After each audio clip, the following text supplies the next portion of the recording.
And we are live. What up, Chad? How you guys doing? So today we're going to be doing our first little back testing session. Going to be back testing a new strategy. So looking forward to it. This is going to be quite an interesting one for both of us here. So I'm just going to let a couple people arrive in. But what we're basically going to be doing is a new strategy I've been working on gold called the turtle wave. My own little invention there. I'm quite happy with it, quite pleased with it. So what we're going to be doing with it is I'm going to show you how we can systematically backtest a strategy from its inception all the way to the final stages of really defining if this strategy is profitable, if it's something that's worth trading, if it's something I want to continue with. But there's a systematic way to approach it. So because this strategy is still in the early stages, I'm going to be testing out every component of it. So this strategy is still in the parts where I'm trying to figure out which confluences to pair up with it. It's basically using the 200 EMA on gold and using the 200 EMA as a indication of direction.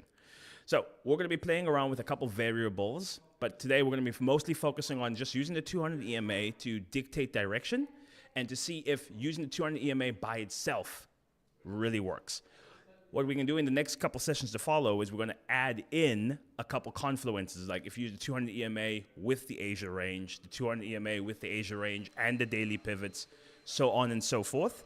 It is going to really nail down the strategy, and we're going to go through this journey together. What we're also going to figure out is... Now, actually, we'll get back to that a little bit later. So what I'm going to be doing, I'm going to be using FX Replay as our backtesting software. Now, you guys can let me know in the comments, do you want me to rather do this on TradingView in the next session? I think FX Replay is a really cool piece of backtesting software. Makes things really easy, very nice in your data collection process. So I'm really keen to go through this. And this is going to be a first for us to both, guys. Like I haven't backtested this on FX Replay yet. So we're going to be going through this. All the data we're going to be collecting together, which is quite cool. So you guys can let's see who's in the chat here. Slushy, what's up? How you doing? Nto, what's up? Does the Orange website work as well as Confluent? the website helps give clarity. You visit that website first, gain some clarity, and then thereafter you're going to be having a good time. For any of you who don't know what we're talking about, check Forex Insights Instagram. So what we're going to do is, for this backtesting session, I'm just going to simulate a $10,000 account. We're going to be testing this on gold, XAUUSD.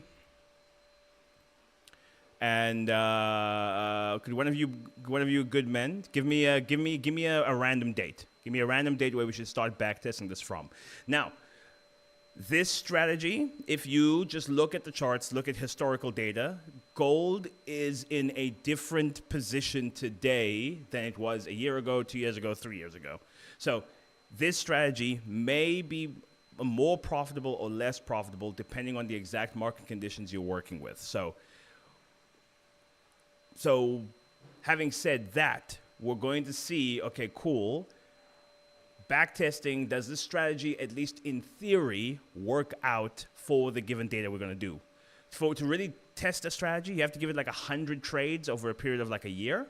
So we are going to have to do a lot of backtesting to see like, okay, is this actually worth it? But bearing in mind that certain periods of time may be more or less profitable than others.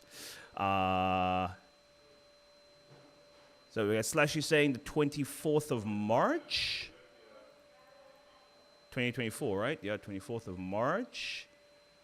And then Dor saying the 20th of June.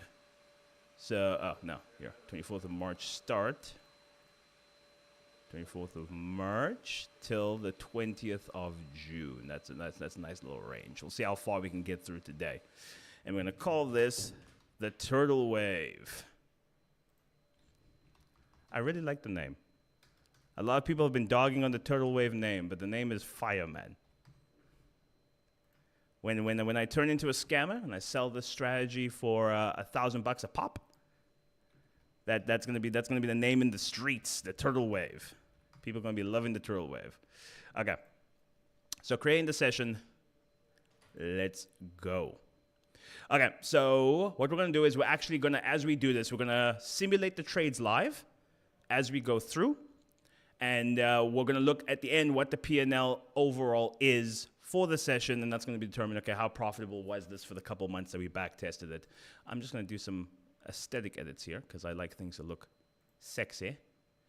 And also for it to look as close to my normal chart as possible so that when this eventually does come back,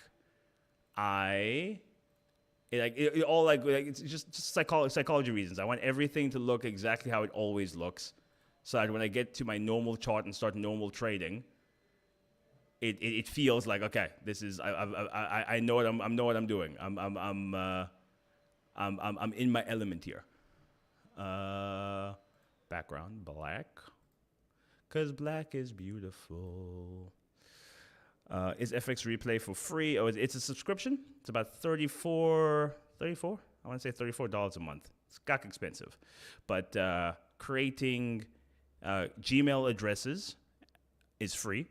And they have a 5-day subscription for every new account on there. So do with that information what you will, sir. I am not saying that is what I'm doing. Okay, I can minimize that. And we can minimize that. Okay, cool. So now the indicator we're going to put on here is the 200 EMA. That is the indicator. My phone is blowing up. Who's trying to get a hold of me? Oh, dear. Okay, we'll deal with that a little bit later. 200 EMA. Okay, let's see what EMA. Surely they have some kind of EMA thing here.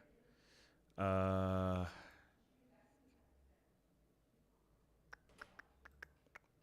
let's add those EMAs and see what we get here in the settings. Nope, I don't want you.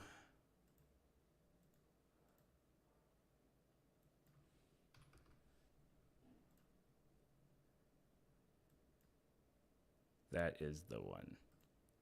So we're going to be testing this on the 15-minute time slot. I find the 15 minutes seems to be the, what was I saying? Well, if we look just historically, the 15-minute, you have periods where it does range a little bit, but on average, is this? No, man, something's off here with this indicator. This does not look like my normal exponential moving average. Let's try that one. Get something that shows the 200 EMA properly. Guys in the chat, let me know, is the length the number of candles it uses?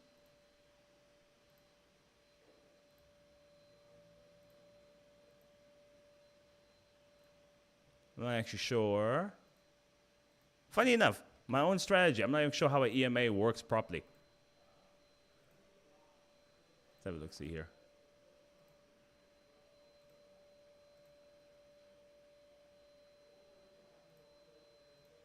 Because it looks a little bit different. Like I said, haven't tested this on FX Replay yet, so we're all doing this together. Okay, you know what? Let's make this super simple for ourselves. I'll come back to FX Replay. Let's put this in Trading View, because most people are going to want to do this in Trading View anyway.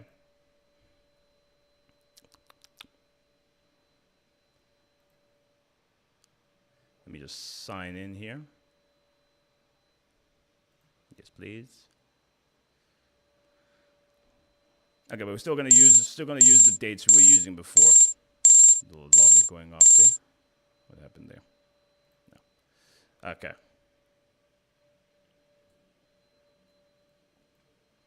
Now, can you believe I had this buy stop trying to catch the trade here yesterday? Deleted the limit, and then this happened before I started looking at the charts today. I'm quite bleak. But this is the turtle wave I'm talking about. So we're going to go replay, when did we say? Sometime in March. Let's try and go all the way back. The only thing I don't like about this free version of, what's this thing? Yeah, you see, that's why I don't like this. I can't go as far back as I would like to.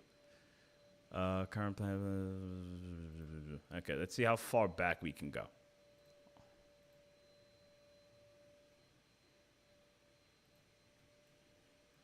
Tell me I can't rewind at all.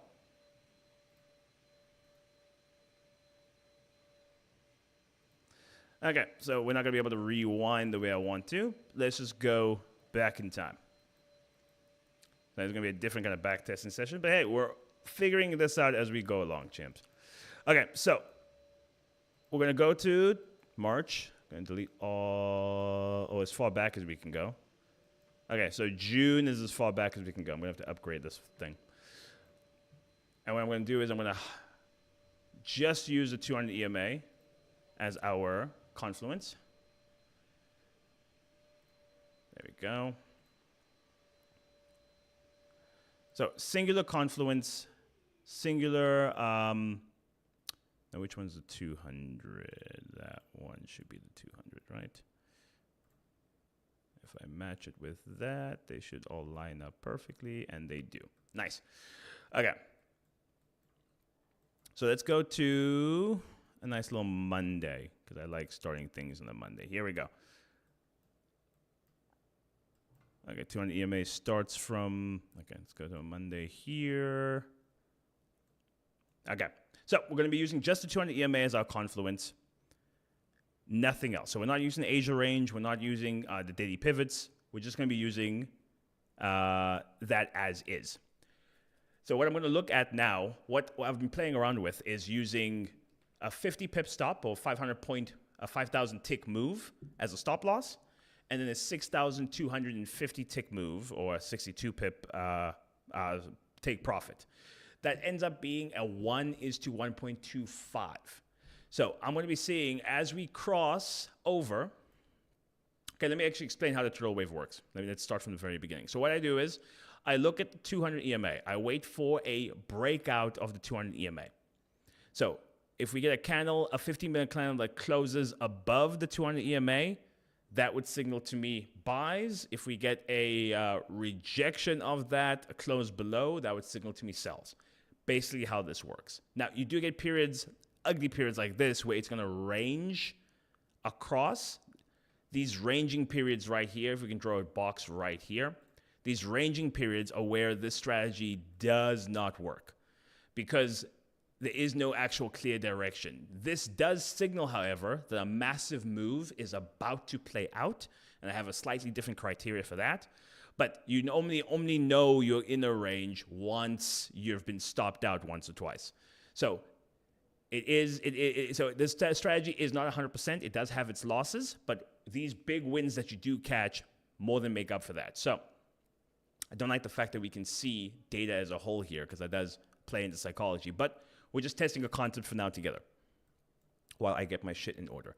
So what I would have done here, you see how we've had a couple days of being nowhere near this 200 EMA. So what I would have done here, as soon as we crossed and closed above,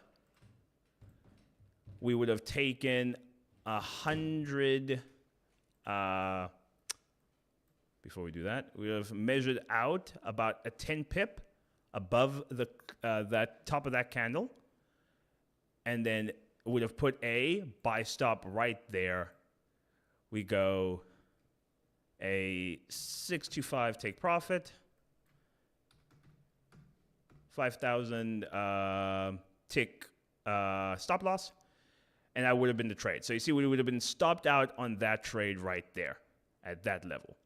So the turtle wave would have taken a loss there, would have gone a little bit into profits. I find with the turtle wave, going stops to break even ruins a lot of your winning trades. So I do take the full probability of the trade working out. So I don't typically, unless we are like a tick away from hitting TP, I don't typically go to break even. So we would have taken a loss there. What then would have happened, I would have waited for a closure below this 200 EMA, which we got there, I would have taken 100 below that point, roughly there. And I would have gone for the short. Now we're all going to mark all this data out, map it all out, and see what the stats as a whole say. So already you can see this would have probably taken a loss here as well. And you can see how you test a new strategy out, and then the first two losses, you're like, oh, this strategy doesn't work. But I'm going to show you something really cool. So would have taken into good profits there, reversed, taken us out. By that point, if the turtle wave has lost 2 trades in a row over the span of, we have entered there at 2:30, lost trade would have ended at 8 over the span of a couple hours. I know, okay, cool, we're entering a range. So what then I would do is be like, okay, I'm going to mark the top of that range, I'm going to mark the bottom of that range, and now I'm waiting for a close. Like I'm waiting for the same criteria. A close or a close below or above there, but I'm only going to take the trade outside that range. So what I would have then done is been like, okay, cool. Let's put a buy stop about 100 pips outside this range to allow for any wicks that want to come up, any liquidity grabs that might happen. And because this was in the range for as long as it was, this is where the rules slightly change. So you would still keep a 5,000 move, but instead of a 1:1.25 take profit, I would have gone for a straight up 2R on this one. And you can see there, I wonder if this was news driven. Yeah, happened at 2:30. So this was news driven. So slightly different circumstances, but taking up all the rules there, that would have been a nice 2R trade. Bob's your uncle, you're good to go. Once the turtle wave takes a win, that's normally calling it for the day. Like don't try and get a second opportunity in. So that would have been 2 losses, 1R, 1R, 2R win there. We're at break even. So what day was this? This was Wednesday, the 12th. You go to Thursday in the trading session. Be like, okay, I'm waiting for my next opportunity. So we can see here, I would have taken, see this candle here, crossed above the 200 EMA, closed like smack in the middle. So an indecision candle like that, okay, closed just below. Indecision like that, I'm going to wait for the next candle to show me what's plotting. We have then this candle closing well below, not really spiking above. I would have taken that as my signal, like, okay, it looks like we're getting a rejection here. Would have taken 100 below that, and it looks like we would have just been entered into this trade there. 500 points, 500 per point stop loss to a 6,250 take profit. And we would have just been entered this trade, just wicked out, and then it would have followed through. So that would have been a really unfortunate loss because that would have been a beautiful trade, but we had this little liquidity grab just outside there. So then what we'll do now, wait. If the turtle wave takes a win, you call it there, you move on. If it takes a loss, however, you can be like, okay, let's try and double dip and see what happens. Now, this also looks like it was news-induced. So if the closure is news-induced, I typically want to stay out because I'm only comfortable taking this trade if we break above the high here or if we break below that candle's low there. So you can see how for this day, it was basically a ranging day. So I wouldn't have taken anything there. When does day end? Now, wouldn't have taken anything there. Move on to the next day. When did this happen? 8 o'clock in the morning. This would have been our next opportunity to come in. So you get that candle. Would have spiked in. I would have probably been like, okay, cool. We've touched the 200 EMA. We've closed below. Take 100 pips below that. Look for the shorts, which we would have been just sucked into.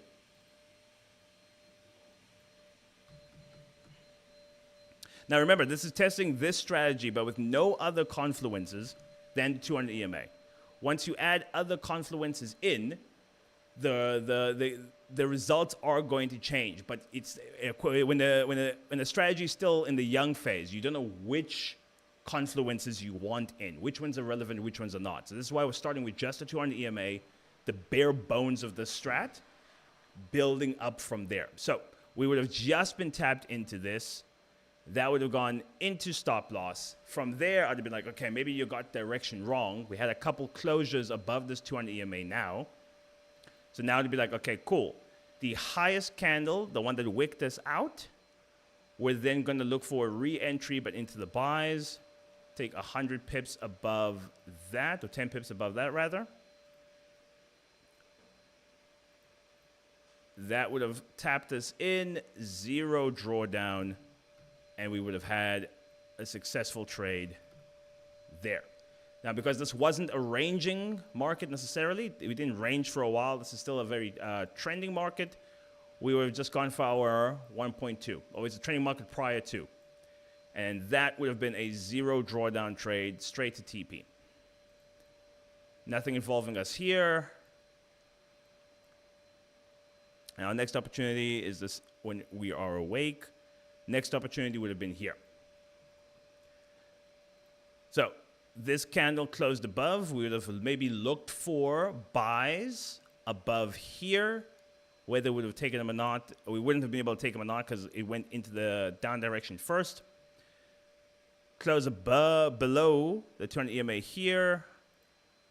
10 pips below that. Take the shorts.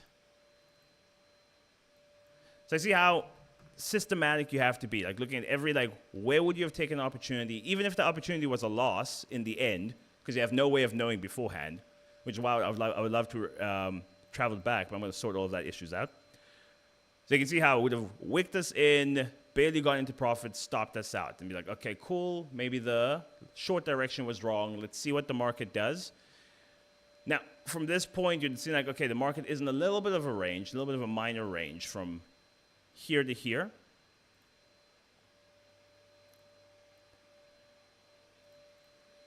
So a lot of candles sitting right on the EMA. So what I would have done is been like, okay, because there's so many candle closures right where this EMA is, I'm going to wait until we sort of break past that, which would have happened. So I would have gotten that little break there. I might have attempted a buy stop above here, which wouldn't have been activated. So it would have been like 10 pips above that. That would not have been activated. About there. And then by here, we're so extended below this 200 EMA, I wouldn't have considered the shorts. So that would not have, let me leave all these for backtesting later. So I can just review the data and write all this down. So we wouldn't have been able to get an opportunity there. This would have been 10 o'clock at night, which we wouldn't have been on the charts for. So let's go to the next morning around 8, which would have been here. So what would have happened now is, again, you're in a little bit of a range, but this range is so large. Like if we look at top of that candle to bottom of this candle, is 180 pips. So it's such a large range that I wouldn't have considered that. Like I wouldn't have waited for a range break there. So I'd have been like, okay, cool. Let's just take the risk.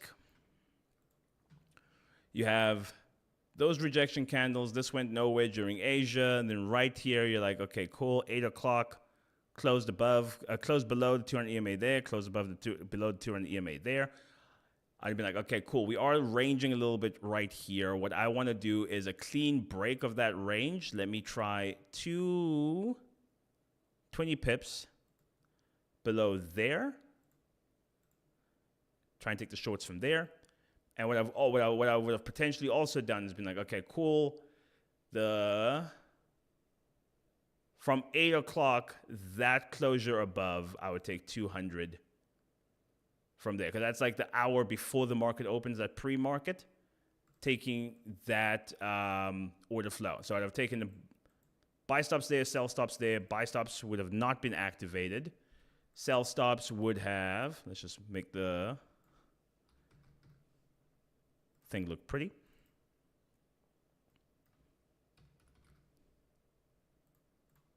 So that would have been 0 drawdown straight to TP on that one. Quite nice. And then, again, took a win that day, leaving it alone till the next day, which would have been the Wednesday. Wednesday at 4. Got the first touch of the 200 EMA there.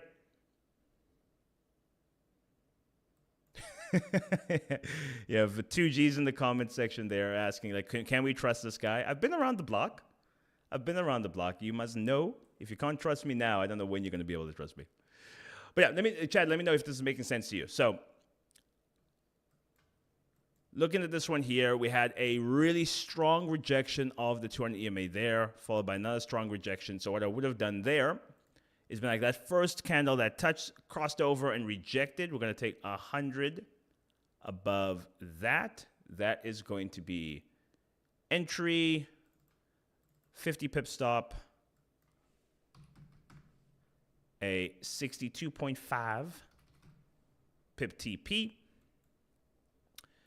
This one would have ranged a little bit for a while, but then hit a lovely little TP there.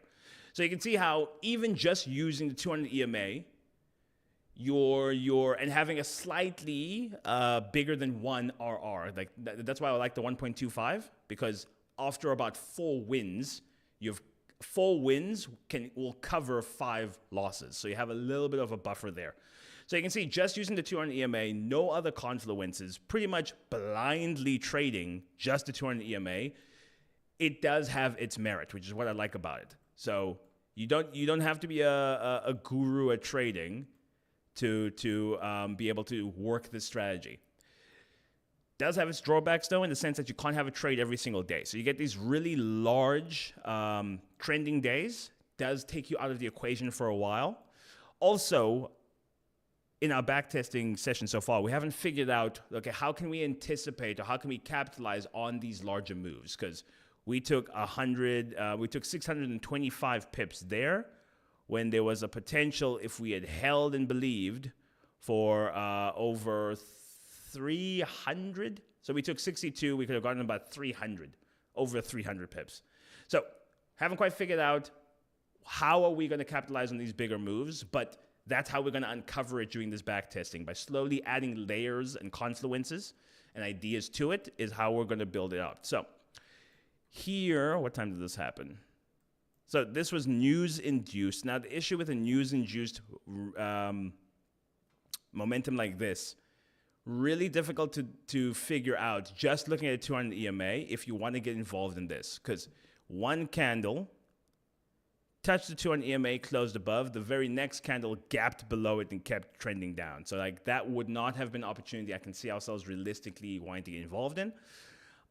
Monday the next week, the 8 o'clock, this would have happened when we were not in the charts, so we wouldn't have gotten involved there. And then Tuesday at 11, we would have definitely wanted to get involved here. We had a clean close above on the 200 EMA there. We'd have taken 100 ticks or 10 pips above that point, had a buy stop ready and waiting, and that one would not have gone in our favor at all.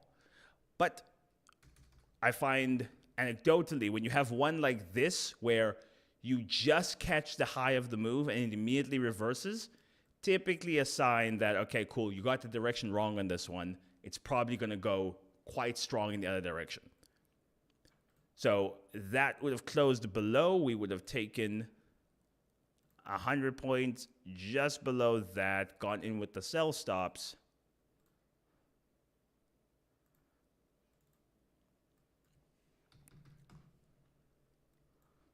$625, and that would have been a lovely little trade there. And like on a Tuesday now, okay, cool, you took 1 loss, 1 win. You're still technically up 0.25 on the day, which is another nice thing of the slightly more positive RR, is that even after a 1 loss, 1 win trading day, you're still technically up for the day. So that would have been a really positive, that would have been a profitable day. You'd have been out for quite some time back in, how many days was that? This was the 25th. Nothing on the Wednesday, the 26th, and then the 27th, you get back involved. Nice little cross there. So here, that did not close above, so we would have waited a little bit to see what the next candle does. This one closed above, so it would have taken 100 above that.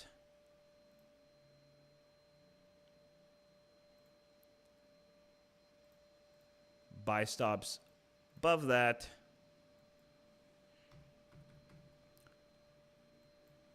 $6,250. And that would have been a lovely little trade there. And let's go to the end of June. Let's keep going to the end of June. So nothing involved there, nothing involved there. This would have been at 2 a.m. in the morning. We're asleep. 7 in the morning, still a little bit too early. 8 o'clock in the morning. See, now when we get to a day like this, we know, okay, cool. We're in a little bit of a range here because we've had 1, 2, 3 crosses of the EMA. So what I would have done there is like 3 crosses in the EMA. Thankfully, they happened when we were asleep, because if we were awake, we would have gotten involved and probably gotten a little bit hurt. So I'd be like, okay, cool. Where's the 8 o'clock candle? 8 o'clock candle's there. I'd have been like top of that range, bottom of that range. I'm waiting for a clear break of that. That clear break would have happened. So what I would have done here is a buy stop above that break, sell stops below that break, knowing the 200 EMA is right there in the middle. So we would have gotten 100 points above there. We'd have had buy stops there. We would have also had sell stops here, most likely. But we can see the price did not go there, so we're not going to bother with it. And let's see if this would have worked out. And we would have got a nice, lovely little trade there. Boom, just before the sell-off there. And again, because of these volatile moves, once you take a win, you move away. And that is June. So let's zoom out a little bit and let's see for that month, what would the P&L have looked like? So we started middle of June, eh? So we would have taken 2 losses, 1 win, 3 losses, 4 losses, 2 wins, 5 losses, 3 wins, 4 wins to 5 losses, 6 losses to 5 wins, 6 wins to 6 losses, 7 to 6. So here, for the month of June, it would have been a 7 to 6. And if we, let's quickly do the math on that. So 7 to 6. So we would have gotten 6. Why can't I math? 1.25 times 7 would be the R minus 6. So we would have been up 2.75% on the month, which, if you're a serious trader, you know, being up 2.75%, not a bad month.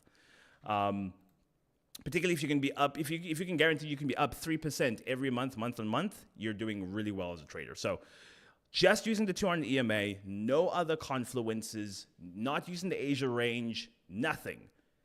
For the month of June of 2024, you would have been up 2.75%. So this is the kind of back testing I want to be doing. What we're going to do next time is going to add a couple more confluences to it. So we're going to be like, okay, cool. Let's maybe go through this exact same month again, but let's add the Asia range and see how would the Asia range have maybe influenced our decision making. Does that make it more profitable or less profitable? We're going to get, how many trades did we do here? So it's 6 plus 7. Arithmetic, not even once. So we did 13 trades on this one. Now, 13 trades is not enough for a complete data set. So what we might want to do is take a couple trades up until we get to about 30 to 50. And then we can see, okay, cool. This is how profitable this strat is just for the 200 EMA over 50 trades. Let's take another 50 trades with this strat plus the Asia range. How profitable is it how profitable is it with those in mind? Then we can look at like, okay, let's add to the Asia range and take the previous daily high, previous daily low. Does that influence our decision making? What patterns can we see that relate to that. How is that going to influence our trading? And is that going to be more or less profitable? And you keep adding layers and taking away layers. Like, listen, we tried adding the Asia range. It doesn't seem to give us any useful information to make this more profitable. Let's take away the Asia range. That's not working for us. The previous daily high, previous daily low, that adds from the 2.75% we got now, we managed 3.5. Okay, cool. We're keeping that. It's a positive confluence that makes us more profitable in the long run. And that's the kind of layers we're going to add to this. Dylan Savage, sup, brother? Sup, Jex? How you guys doing? So yeah, so those are the kind of things we're going to be looking at. So what I'm going to do I'm going to do this like backtesting session like once a week. We're going to come together. We're going to backtest this shit together. What I'm going to do now is I'm going to maybe add the rest of the trades, do like 30 to 50 trades. We're going to come back. We're going to look at what the stats look like with the 30 to 50 trades. We're going to add a confluence in, and then we're going to go back to the beginning, try those trades out again, and see how that influences our data. So if you guys enjoy this sort of thing, let me know in the comments below. If you guys want me to tweak how I'm doing these sessions, if you guys want me to add more pairs in future, go ahead and let me know. But yeah, so that's basically the gist of what we're going to be doing. It's going to be like every Thursday at this time, 12 o'clock.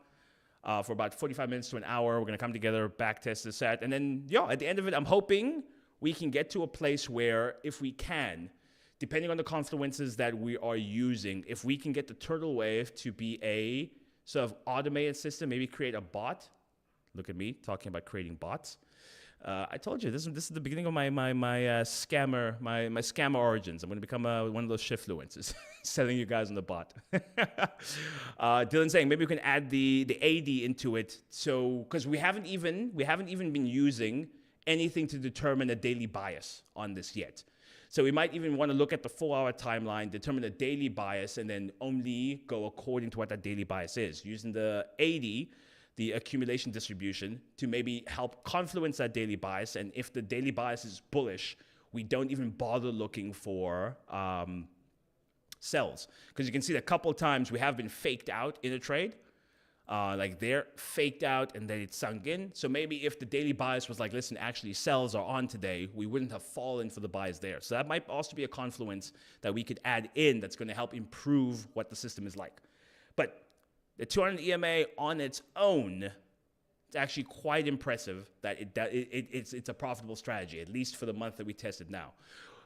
Anyway, going back to the reason why I would say we want to make this automated is because you also miss out on a few really good trades during Asia. So if you look at here, this move happened at like basically 5 a.m.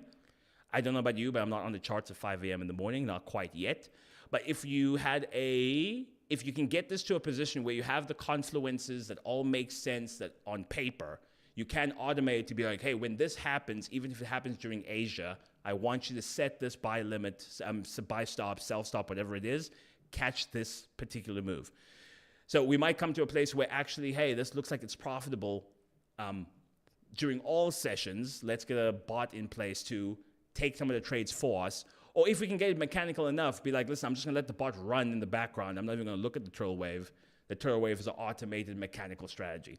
So this is all the possibilities. We don't know what's going to actually end up being the truth in future.